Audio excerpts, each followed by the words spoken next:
when you're hedging, what are you doing? You taking risks when you hedge?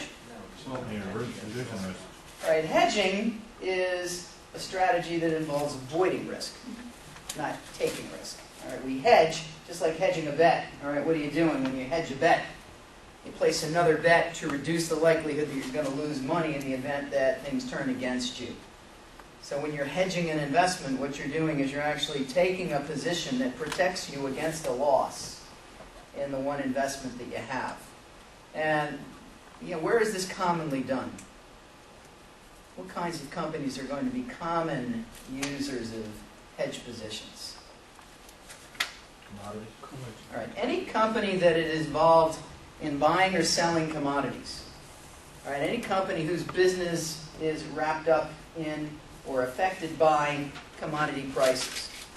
So, an example, General Foods. Would General Foods be a company that might be concerned about hedging commodity prices? All right, what role do commodities play in their business?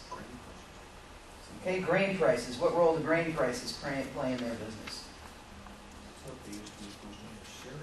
Okay, so we use grain to make cereal. We sell cereal to grocery stores. Is the industry competitive?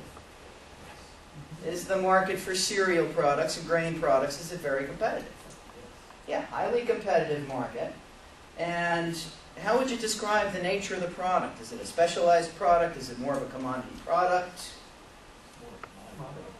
Are Wheaties really that much different from cornflakes and Raisin Bran? One Raisin Bran that much different from another Raisin Bran, for example.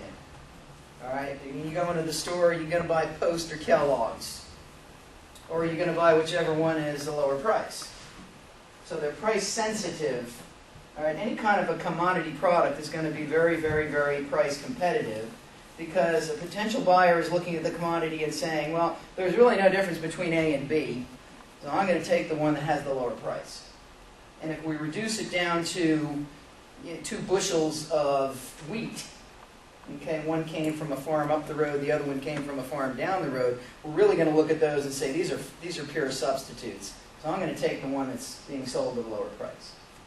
So they're commodities, very price competitive. So if you're selling commodities, you're a price taker. If you're buying commodities, very often you end up being a price taker as well. All right, now on the sell side, we have cereal. What about commodities on the buy side of our operating model?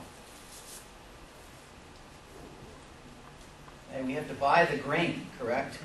So that becomes what to us? The price of grain that we buy is what? Think about our financials. It's a cost of sales. It's an input cost. And if we're out to make money, what do we want to do as far as our costs are concerned? We want to keep them manageable. We want to manage them. So where are we exposed to potential risk? Grain prices increase, and I can't pass the increase on to my consumers in the form of a higher price. That's where I'm at risk, because I've got competitors that may or may not do the same thing. All right, so how might General Foods take a hedge position? What might it do? If I am anticipating the sale of product at some time in the future, I'm going to need to acquire the grain, manufacture it into cereal. All right? So where's my hedge opportunity here? What am I going to hedge? Forward contract. All right, I'm going to use forward contracts to do what? To lock in pricing. To lock in what kind of prices specifically? Am I going to buy forward or am I selling forward? Buy forward. Okay, I'm buying forward. If I have to buy the grain for use in my production, then what I want to do is take a position that locks in my buying price ahead of time. And that would be a buy forward. Now, if I'm on the sell side of the transaction, if I'm the corn farmer or the grain farmer, the wheat farmer, what I'm doing is, in March, I'm plowing my field and planting my crop. And I'm fertilizing it, and I'm working that field and watering it, I'm caring for it, so I know what my costs are going to be up front. I know what my seed costs are, I know what my fertilizing costs are, I know what my labor costs are over the course of the year, I know what kind of interest I have to cover on my loans, I know what kind of depreciation I have to cover on my equipment, I know all my costs up front. What I don't know is how much will I be able to sell my grain for when I harvest it. And I got to feed my family, and I want to feed my family. So what I want to do now is I want to lock in a selling price for the day that I harvest and sell the grain. So instead of buying forward, I would sell forward. I could actually lock into the price today. Now that's hedge trading.